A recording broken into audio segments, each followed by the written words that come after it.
ಎಂತಾಗದೆ ಹಸಿ ಯಾಕೆ ಬಂದಿದ್ಯಾ?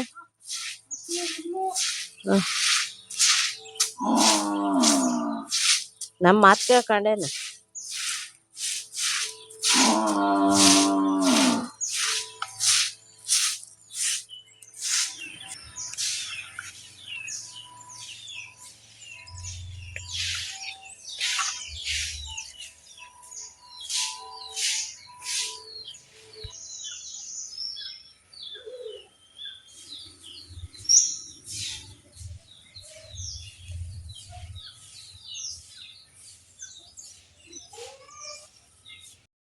ಇವತ್ತಿನ ದಿನ ಮಿಡಿ ಉಪ್ಪಿನಕಾಯಿ ಮಾಡೋದನ್ನು ತೋರಿಸ್ತಾ ಇದ್ದೀನಿ. ನಾವು ಮಿಡಿ ಉಪ್ಪಿನಕಾಯಿ ಮಾಡಿದ ನಂತರ ಅದಕ್ಕೆ ನಾವು ಖಾರ, ಬೇಕಾದ ರೀತಿಯಂಥ ಒಗ್ಗರಣೆ ಮಸಾಲೆಗಳನ್ನೆಲ್ಲ ಹಾಕೊಳ್ಳೋದು ಇರ್ತದೆ. ಅದಕ್ಕೂ ಮೊದಲು ಮಿಡಿ ಉಪ್ಪಿನಕಾಯಿ ಮಾಡಬೇಕು ನೋಡಿ, ಅದು ಹೇಗೆ ಮಾಡೋದು ಅನ್ನೋದನ್ನು ಇವತ್ತಿನ ವಿಡಿಯೋದಲ್ಲಿ ತಿಳಿಸ್ತಾ ಇದ್ದೀನಿ. ಈ ಥರ ವಿಡಿಯೋಗಳು ನನ್ನ ಚಾನಲಲ್ಲಿ ಇದು ಮೊದಲನೇ ಬಾರಿಗೆ ಬರ್ತಾ ಇರೋದು. ಹಾಗೆಯೇ ನಮ್ಮನೇಲಂತೂ ಈ ಮಿಡಿ ಉಪ್ಪಿನಕಾಯಿ ಮರ ಎಲ್ಲ ಇಲ್ಲ. ಇದು ಹುಳಿ ಮಾವಿನ ಹಣ್ಣು, ಅಪ್ಪೆ ಮಿಡಿ ಮರ, ಈ ಥರದೇ ಬೇರೆ ರೀತಿಯಾದಂಥ ಮರಗಳು ಬೃಹದಾಕಾರವಾಗಿ ಬೆಳೀತವೆ. ಆ ರೀತಿಯ ಮರಗಳನ್ನ ಮನೆಯಲ್ಲಿ ಬೆಳೆಸ್ಕೊಳ್ಬೇಕಾಗ್ತದೆ. ನಮ್ಮ ಮನೇಲಂತೂ ಈ ಥರ ಮರಗಳಿಲ್ಲ. ಹಾಗಾಗಿ ನಮಗೆ ನಾವು ಬೇರೆಯವರಿಗೆ ನಮ್ಮ ಮನೇಲಿ ಇರುವಂಥದ್ದನ್ನು ಕೊಡ್ತೀವಿ. ಹಾಗಾಗಿ ಬೇರೆಯವರು ಕೂಡ ನಮಗೆ ಅವ್ರ ಮನೇಲಿ ಇರುವಂಥದ್ದನ್ನು ಕೊಡ್ತಾರೆ.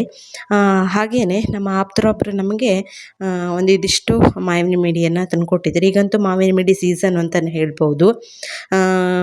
ಈ ಮಾವಿನ ಮಿಡಿಯನ್ನು ಎಳೆತಿರುವಾಗಲೇ ಹೂವಾಗಿ ಒಂದು ಸ್ವಲ್ಪ ದಿನಕ್ಕೇ ಎಳೆ ಮಿಡಿ ಇರುವಾಗಲೇ ಕೊಯ್ದು ಬಿಡಬೇಕು. ಅದ್ರ ಒಳಗಡೆಗೆ ಗೋರುಟೆಲ್ಲ ಬೆಳಿಬಾರ್ದು. ಆವಾಗಲೇ ಕೊಯ್ದು ತೆಗೆದುಬಿಡು. ಇದನ್ನು ಕೊಯ್ಯುವಂಥ ಪದ್ಧತಿ ಕೂಡ ತುಂಬ ವಿಶೇಷವಾಗಿರುತ್ತೆ. ಹಾಗೆಯೇ ಈ ಮಾವಿನ ಮಿಡಿ ಕೊಯ್ಯುವಂಥದ್ದನ್ನು ಎಲ್ಲರ ಹತ್ರನೂ ಆಗೋದಿಲ್ಲ. ಯಾಕೆಂದರೆ ಅದಕ್ಕೆ ಕೆಲವೊಂದು ಕ್ರಮಗಳೆಲ್ಲ ಇರುತ್ತೆ. ಕೊಯ್ಯುವಾಗ ಈ ಉದ್ದುದ ಟೊಂಕೆ ಥರ ಇಟ್ಟು ಕೊಯ್ಯಬೇಕು. ಆಮೇಲೆ ನೆಲಕ್ಕೆ ದುಡಿಸ್ಬಾರ್ದು. ಹೀಗೇ ಸುಮಾರಷ್ಟೆಲ್ಲ ಇರುತ್ತೆ.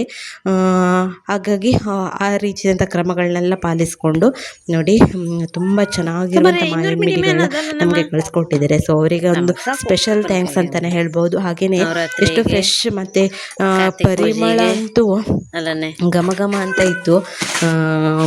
ಬೇರೆ ಬರ್ತಾ ಇತ್ತು ಪರಿಮಳಕ್ಕಂತೂ. ಹಾಗೆಯೇ ಈ ಮಾವಿನ ಮಿಡಿಯನ್ನು ಕೊಯ್ದ ದಿನವೇ ಉಪ್ಪಿನಕಾಯಿಗೆ ಹಾಕಬೇಕಾಗ್ತದೆ. ನಾವು 2-3 ದಿನ ಇಟ್ಟರೆ ಆಗೋದಿಲ್ಲ.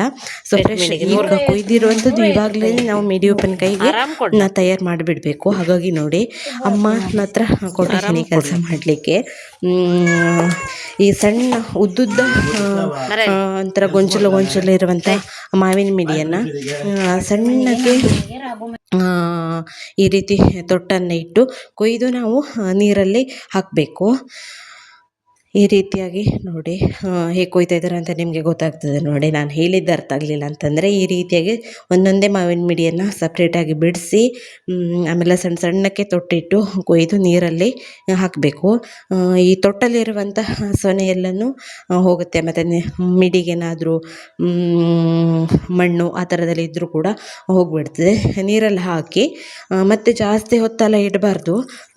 ಇವಾಗ ಹಾಗೆಯೇ ತೆಗೆದು ನೀರಲ್ಲಿ ಹಾಕಿ ಮತ್ತು ತೆಗೆದು ಒಂದು ಗೋಣಿ ಮೇಲೆ ಈ ರೀತಿಯಾಗಿ ಹರಡಿಬಿಡಬೇಕು. ಆಮೇಲೆ ನೀರೆಲ್ಲನೂ ಒಣಗಿದ ನಂತರ ನಾವು ಉಪ್ಪಿಗೆ ಹಾಕೋದಾಗ್ತದೆ. ನೋಡು ಆ ಸೊನಿ ಹಿಡಿದು ತಂಬಳಿ ಮಾಡೋಕತ್ತದೆ ಅಂತೆ ಅಮ್ಮ. ಕಡೆಗೆ ಫ್ರೆಂಡ್ಸ್ ಆ ಥರ ಮಾಡಿರೋಂಥ ಮಾವಿನ ಮಿಡಿ ಎಲ್ಲೋಯ್ತು ಅಂತ ಗೊತ್ತಾ ನಿಮಗೆ? ಇದರ ಅಡಿಯಲ್ಲಿ ಉಂಟು. ನಾನು ನಿಮಗೆಲ್ಲ ಡೀಟೇಲಾಗಿ ತೋರಿಸಿ ಇದನ್ನೆಲ್ಲ ಮಾಡಬೇಕು ಅಂತಿದ್ದೆ. ಅಷ್ಟರಲ್ಲಿ ದಾದ ನಾನು ಬರುವಷ್ಟರಲ್ಲಿ ನೋಡಿ ಇಲ್ಲಿ ಕಾಣಿಸ್ತಿದೆ ನಿಮಗೆ ಮಾವಿನ ಮಿಡಿ. ನೋಡಿ ಮಾವಿನ ಮಿಡಿ ಮತ್ತು ಉಪ್ಪನ್ನು ಹಾಕಿ ಅದರ ಮೇಲ್ಗಡೆಗೆ ಹಾಳೆ ಉಂಟಲ್ಲ, ಅಡಿಕೆ ಮರದ್ದು ಹಾಳೆ, ಹಾಳೆಯನ್ನು ಕಟ್ ಮಾಡಿ ಅದರ ಮೇಲ್ಗಡೆ ಈ ಥರ ಮುಚ್ಚಿದ್ದು, ಅದರ ಮೇಲೆ ಈ ರೀತಿ ಕಲ್ಲನ್ನು ಹಾಕಿಟ್ಟಿದ್ದು. ಮಾವಿನ ಮಿಡಿ ಒಳ್ಳೆಗೆ ಸಣ್ಣಗಾಗ್ತದೆ, ಅದು ಚೈಟಿ ಆ ಥರ ಆಗಬೇಕು ಅದು. ಇದೊಂದು ಪ್ರೊಸೆಸ್ಸು ಮಿಡಿ ಉಪ್ಪಿನಕಾಯಿ ಮಾಡುವಲ್ಲಿ. ಅದು ಚೆನ್ನಾಗಿ ಎಂತ ಎಂತ ಹೇಳ್ತಾರೆ ನನಗೆ ಅದು ಶಬ್ದ, ನಾವು ಎಳೆದದ್ದು ಒಂಥರ ಹೀಗೆ ಹಿಗ್ಗಿರುವಂಥದ್ದು ಕುಗ್ಗುತ್ತದೆ, ಅಂದರೆ ಸಣ್ಣಕ್ಕಾಗ್ತದೆ, ಚೈಟ್ತದೆ ಅಂತ ಹೇಳ್ತಾರೆ ನಮ್ಮ ಭಾಷೆಯಲ್ಲಿ ಹೇಳಬೇಕು ಅಂದರೆ. ಆ ಥರ ಆಗ್ತದೆ ಅದು. ಅದಕ್ಕಾಗಿ ಈ ರೀತಿ ಮಾಡ್ತಾರೆ. ಆಮೇಲೆ ಬೇರೆ ಪಾತ್ರೆಗೆ ಚೇಂಜ್ ಮಾಡಬೇಕಾಯ್ತದೆ. ಈಗ ಇದೊಂದು ಬಕೆಟಲ್ಲಿ ಈ ರೀತಿ ಉಪ್ಪನ್ನೆಲ್ಲ ಹಾಕಿ ಈ ರೀತಿ ವೇಟ್ ಏರಿಟ್ಟಿದ್ದು ಒಂದು ಇದು. ಆ ರೀತಿ ಮಾಡಿರುವಂಥ ಉಪ್ಪಿನಕಾಯಿನ ಉಪ್ಪು ಹಾಕಿ ಆಮೇಲೆ ಅದರ ಮೇಲ್ಗಡೆಗೆ ವಜ್ಜೆಯನ್ನು ಹೇರಿಡಬೇಕು. ಆಮೇಲೆ ಅದು ಉಪ್ಪೆಲ್ಲನೂ ಕರಗಿ ಚೆನ್ನಾಗಿ ನೀರು ಬಿಡುತ್ತೆ. ಅದೊಂದು ವಾರ 10 ದಿನದ ಪ್ರೊಸೆಸ್ ಅಂತಲೇ ಹೇಳ್ಬೋದು. ಸೊ ನಾವು ಅದನ್ನು ಸರಿಯಾಗಿ ನೋಡ್ತಾ ಇರಬೇಕು, ಒಂದು ವಾರ 10 ದಿನವರೆಗೂ ಮಾವಿನ ಮಿಡಿ ಎಲ್ಲನೂ ನೀರು ಬಿಡುತ್ತಾ ಅಂತೇಳಿ. ನೋಡಿ ಈ ರೀತಿಯಾಗಿ ಅದು ನೀರು ಬಿಟ್ಟುಕೊಂಡಿರುತ್ತೆ. ಆಮೇಲೆ ನಾವು ಇದನ್ನು ಬೇರೆ ಪಾತ್ರೆಯಲ್ಲಿ ಹಾಕಿ ಉಪ್ಪು ನೀರಿನ ಜೊತೆನೇ ಇಡಬೇಕು. ಇದೇ ಉಪ್ಪು ನೀರನ್ನೇ ಹಾಕಿ ಇಟ್ಕೊಂಡ್ರೆ ಮಾವಿನ ಮಿಡಿ ಉಪ್ಪಿನಕಾಯಿ ರೆಡಿಯಾಗಿದೆ. ಇನ್ಮೇಲೆ ನಮಗೆ ಇದರಿಂದ ತೆಗೆದು ಬೇಕಾದ ರೀತಿಯಾದಂಥ ಖಾರ, ಉಪ್ಪು ಮತ್ತು ಮಸಾಲ, ಒಗ್ಗರಣೆ ಈ ಥರದನ್ನೆಲ್ಲ ಹಾಕ್ಕೊಳ್ಳೋದು ಇದಕ್ಕೂ ಮೇಲ್ ಆಗಿರುತ್ತೆ. ನೋಡಿ ಹೀಗಿರುತ್ತೆ ಮಾವಿನ ಮಿಡಿ ಉಪ್ಪಿನಕಾಯಿ ಮಾಡೋದು.